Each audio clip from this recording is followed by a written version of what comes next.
First one to the blackout that occurred yesterday at Jkia at Jomo Kenyatta International Airport.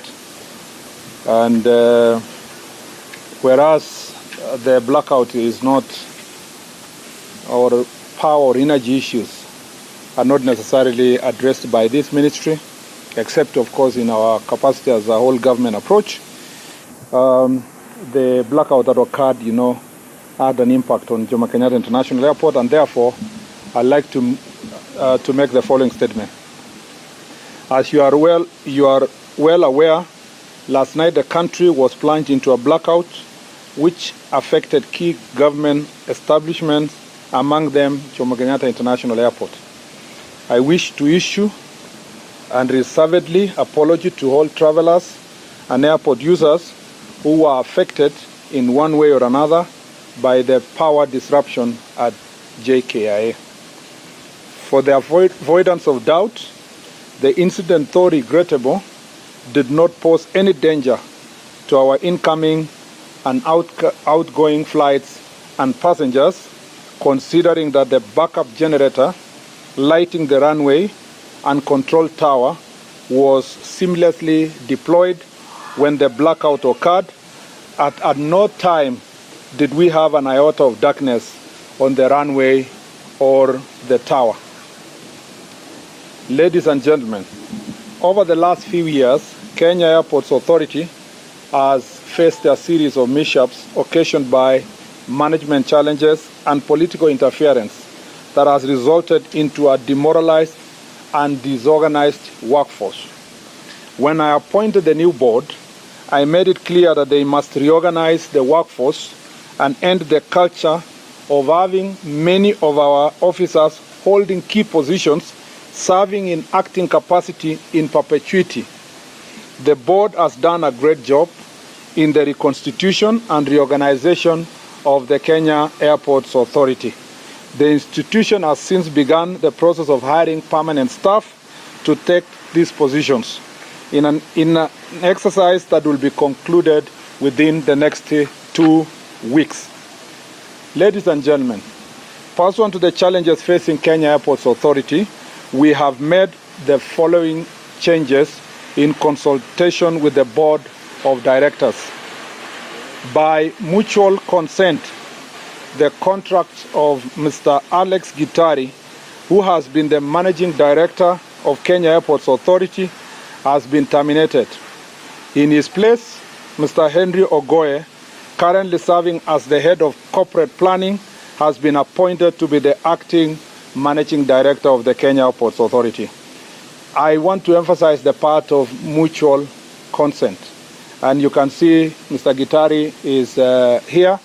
And I want to take this opportunity to thank him for his sacrifice, commitment, passion, and the hard work he has done for this country. And that's why it was not difficult for us to reach a mutual agreement. By mutual consent again, the contract of Mr. Engineer Fred Odawa, who has been the General Manager, Project and Engineering Services, has been terminated. And his place, Engineer Samuel Mochache, has been appointed in an acting capacity. Again, Fred is here, and I had a conversation with him. He's here, and again, this was by mutual consent. I do not believe in the culture of backing and shouting at people. Where things can be done in an orderly manner, it's possible to do so. It's possible to make changes in a more cultured manner. So I want to thank you, Fred, and Alex, for the sacrifice you're making to our country. We are not judging you. We are not punishing you. We are just creating an opportunity for others to also try and see whether they can turn around the situation at the Kenya Airports Authority. Further, the following changes have also been effected in the management of the airports in the country. Abel Gogo, the airport manager at Jomo Kenyatta International Airport, now moves to Mombasa International Airport. Mr. Abel Gogo was here. He took me through what we are doing at the airport earlier, and now he moves to serve in Mombasa International Airport. Madam Selina Gore, the airport manager Kisumu International Airport, now moves to Jomo Kenyatta International Airport as the new manager of Jkia. Number 3, Mr.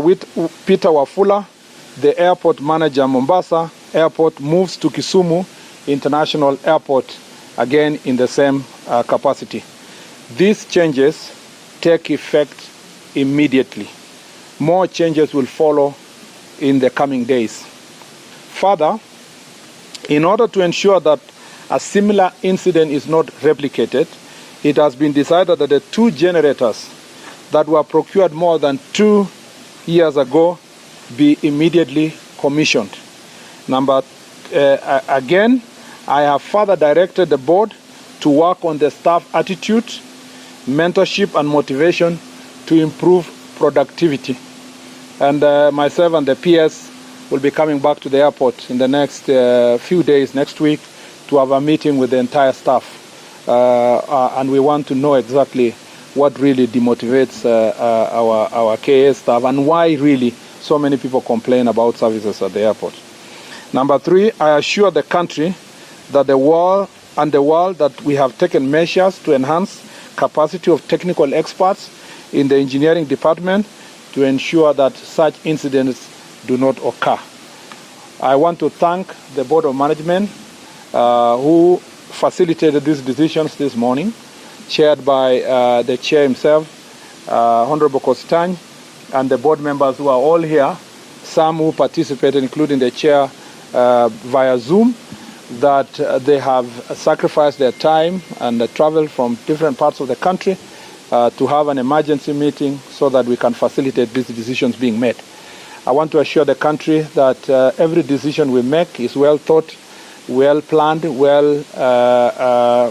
we are well prepared to ensure that Jomo Kenyatta International Airport and all the airports across the country are functioning properly and making us and protecting our territory as the leading aviation hub in the region.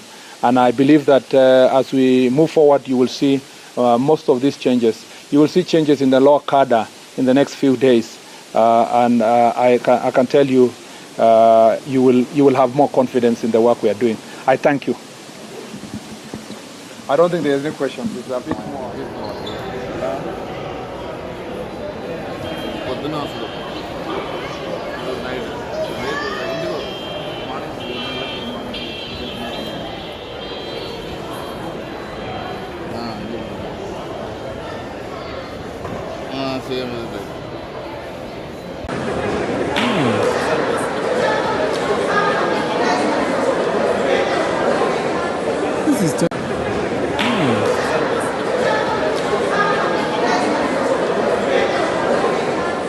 This is